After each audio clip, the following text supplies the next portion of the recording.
I want to transition real quick to the Nets and the situation. Obviously, Kevin Durant had this to say after a recent practice with training camp in full swing now.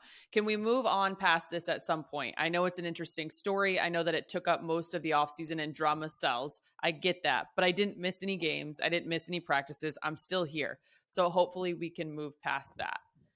Will it be easy, doable for KD, Kyrie, Steve Nash, front office to really just move past that? Is it that simple? Is it that easy? Yeah. Compartmentalize. Yeah. Compartmentalize. Again, Yeah. we keep saying these words, people. Doesn't mean it's going to be pretty. Doesn't mean it's going to be beautiful. But remember, Phil Jackson was talking trash about Kobe in his book. Kobe asked to be traded, talking trash about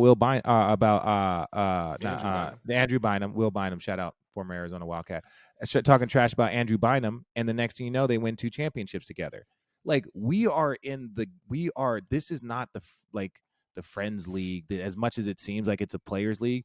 This is all about the hustle, the job, the whatever. Like, they're gonna do their job.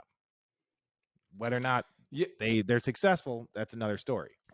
Yeah, KD is just like, but I also think the media knows that they can rile KD up at times, right? And so I think he's just like, dude, guys, I said what I said. We talked it out. Here we go. And at the end of the day, we don't know what they said in there. He could say, hey, I'm going to hoop. If you find a deal or a deal that works, then we can make something move depending on where we're at. Like, let's revisit this, but I'm all in on the season. Like, there is no team that has more what ifs than no team. They're the most. Maybe the Lakers. Maybe the Lakers. Fair. But that's fair. That's fair. They have more what ifs than any other team. It's hard enough to win games, but you're like, like Ben Simmons hasn't played in 2 years. Kyrie has had injury problems, asked for a trade, then didn't ask for a trade. Then you got, what is the bench? Then what? KD asked for a trade. What about your coach? What about your GM? What about your coach GM to KD relationship? That's a lot of things like this before the season even starts. But if they get some of that, right, all season's going to have drama, but if they can get some of that settled out, they're going to be disgustingly good. But the problem is it going to happen? And how consistent is that cool, calm water? The one thing I won't forget you guys saying over the summer is that at the end of the day, though, Kyrie and KD are a different kind of just like hooper. Oh, dude, they will go out and just hoop. Like, that's what they.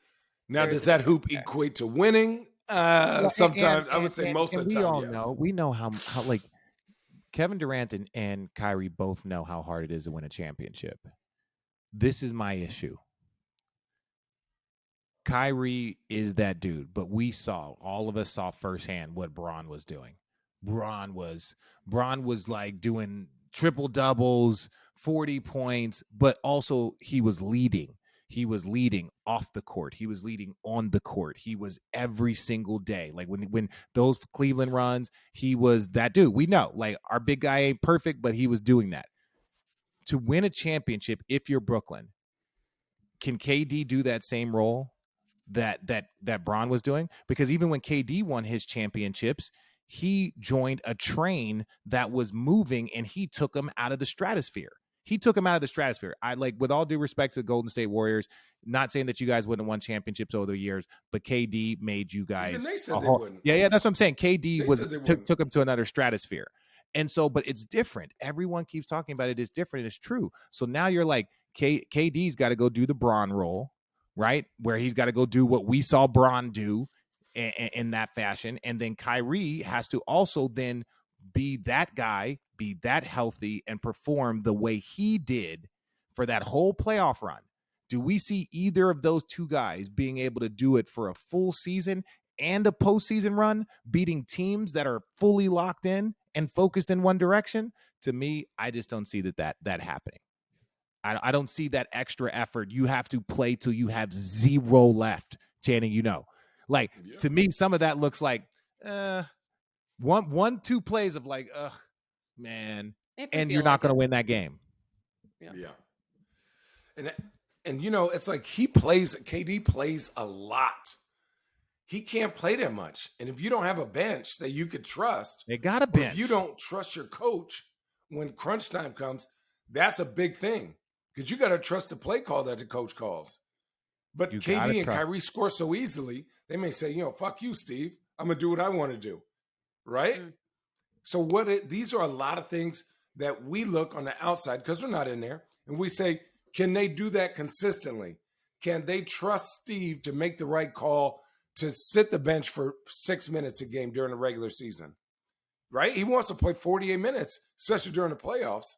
And then you're like, damn, he ain't got none left. You guys both know Steve very well. Obviously, we've had him on the podcast. Channing, you've been a teammate of his. There's friendships, et cetera, that extend. What are you going to be looking for from Steve Nash in this situation? And from the jump, is there something you need to see from Steve? You're going to get fired whether you do or you don't. So you might as well go out there how you want to go out there. And that's just the honest truth. Like, you got to coach. You got to show not just your team, but you got to show the rest of the league you can demand respect and that your players are going to respect you in your calls.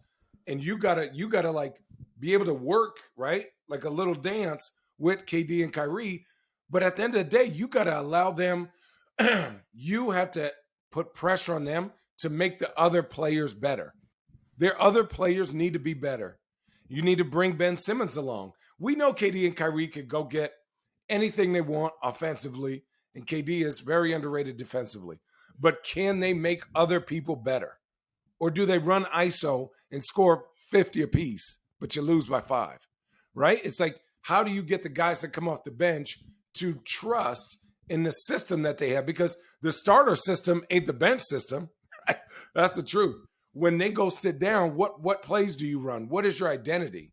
Right? Your identity can't just be throw it to these guys to get the hell out the way, maybe in the playoffs. But what system do you run? Are you attentive defensively? Does each game matter? That's things that Steve can show he can instill in these guys, and that they don't take plays off. Yeah, and look, the lack of discipline and that their team showed at times, it was frustrating, and it puts so much more pressure on the coach, on the best player. For instance, when you're up by 10 and you end up making, like, let's say at the end of the third with 4 minutes to go, you're up by 10, you make 2 bad shots, 3 bad plays, not good offense, and now you go in up up by 2 going into the fourth. Now you're like more apprehensive about taking out your guys because you're like, yo, they're on the momentum where it was really a lack of discipline in the middle of the third quarter. And I'm not talking, it's not like I'm talking anything that like athletes don't know. The lack of discipline forces you to put guys on the court more and put more stress on them for longer periods of time. So it's not how do we get Kevin Durant to play less than 42 minutes or less than 44 minutes. We need to be more disciplined in the second and third quarter. We need to be more disciplined to start the game. We have all the offensive talent, but if we're getting back cut, if we're not getting back on defense, if we're not doing any of the things, they would get layups. And I know this from calling the game. They would get layups and then give up fast break opportunities after that at least 4 or 5 times a game. And I swear to you, it took every ounce of my energy not to like obliterate them on the Nets broadcast. Because I'm like, guys, this game can be so easy for you guys, but I can count 5 times where either someone got a layup or like a dunk in transition, and there was transition going back the other direction.